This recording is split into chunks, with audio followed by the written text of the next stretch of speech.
¿Por qué? ¿Por qué he dedicado tanto tiempo para llevar a cabo el trabajo que representa este libro? Probablemente no sea esta la pregunta correcta. Creo que la pregunta correcta sería ¿para qué?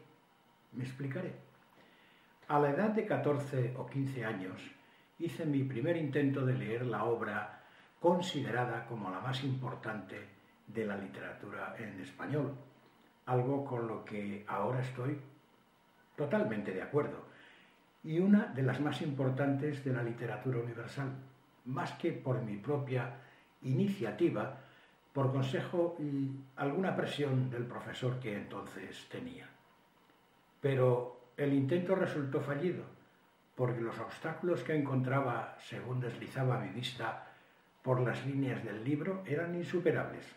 Solamente leí los 3 o 4 primeros capítulos y aquello era una auténtica maraña de palabras desconocidas, expresiones que no comprendía y párrafos de misterioso significado.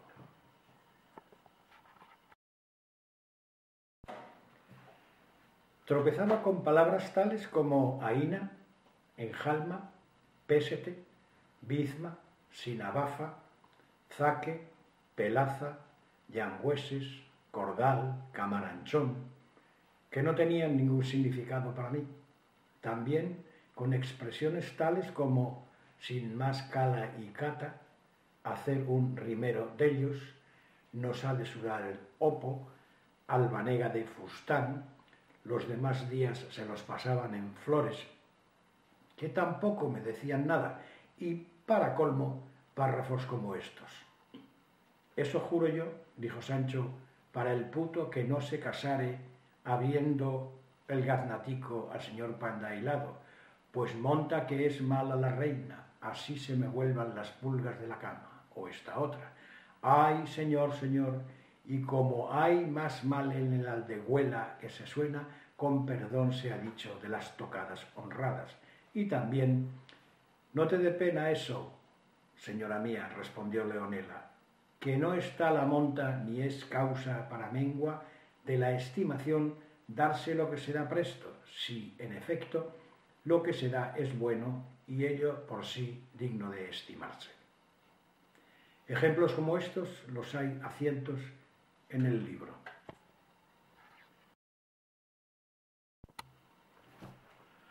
Todo esto dio al traste con mi intención y tuve que abandonar la idea de llegar a conocer y comprender lo que podría haber en todas aquellas páginas que tanta fama habían dado al ínclito Cervantes, pero que a mí se me negaban.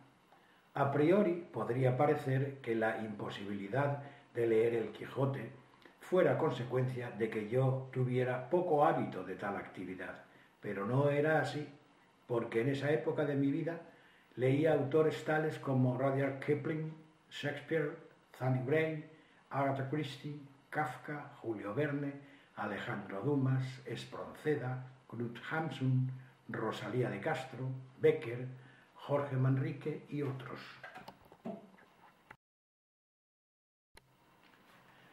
No hace mucho tiempo, pensando en ello, mi imaginación comparó aquella etapa de mi búsqueda del saber y el conocimiento por medio de lo que otros sabían, la lectura, quiero decir, con el asedio a una plaza fuerte, la guerra de Troya, por ejemplo. El Quijote era la fortaleza y yo el que la asediaba.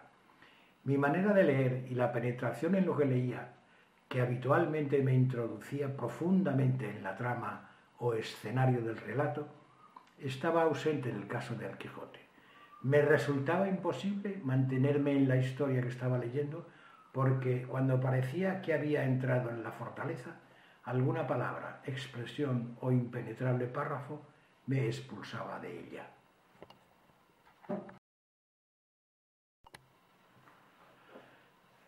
Esto me sucedió cuando intenté leerlo a los 15 años y, aunque con menos intensidad, cuando volví a intentarlo con 30 y tantos. Tampoco lo leí entero por las mismas razones. Sí intenté, en este caso, ayudarme con algunos libros adicionales, diccionarios especializados y otros libros escritos en la misma época. pero resultaba muy lento, muy tedioso y, además, la discontinuidad en la lectura le restaba interés. Volvía a abandonar. Estoy convencido de que es muy alto el porcentaje de los hispanohablantes que han pasado por esta misma desilusión y creo que no es aceptable que la obra literaria más importante de nuestro patrimonio cultural no pueda ser leída, comprendida y saboreada con facilidad por los más de 500 millones de conocedores de nuestra lengua.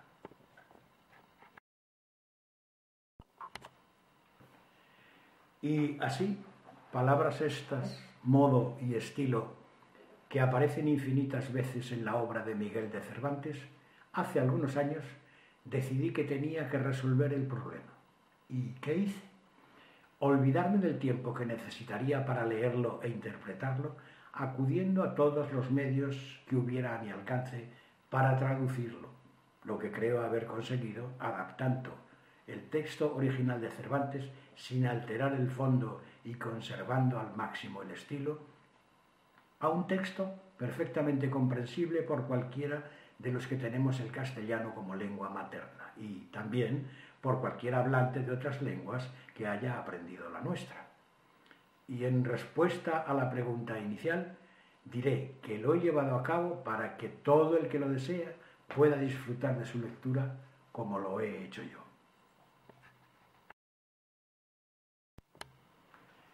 Este trabajo, que me ha permitido entenderlo y asimilarlo perfectamente, no solamente ha tenido esta consecuencia, porque nunca había disfrutado tanto leyendo un relato de aventuras como es, al fin y al cabo, El Quijote.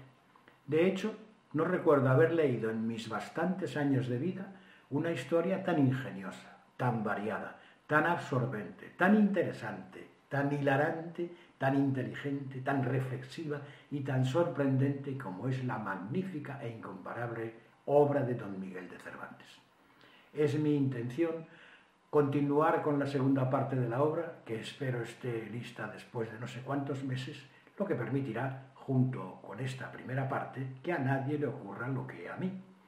Ahora ya es perfectamente posible que la obra cumbre de Cervantes sea leída por cualquier hispanohablante, sea cual sea su grado de conocimiento, permitiéndole así disfrutar, reflexionando, enterneciéndose, tronchándose de risa y sorprendiéndose al recorrer los muchos y variados, disparatados, tiernos y entretenidos episodios contenidos en ella.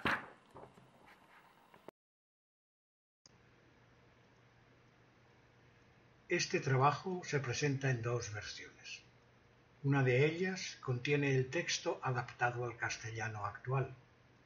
La otra contiene la versión original de Cervantes en la columna de la izquierda y la versión adaptada de manera tal que el lector, si lee la versión original, cuando encuentre palabras, expresiones o párrafos desconocidos o incomprensibles, puede saltar a la columna de la derecha donde encontrará la equivalencia en el castellano actual.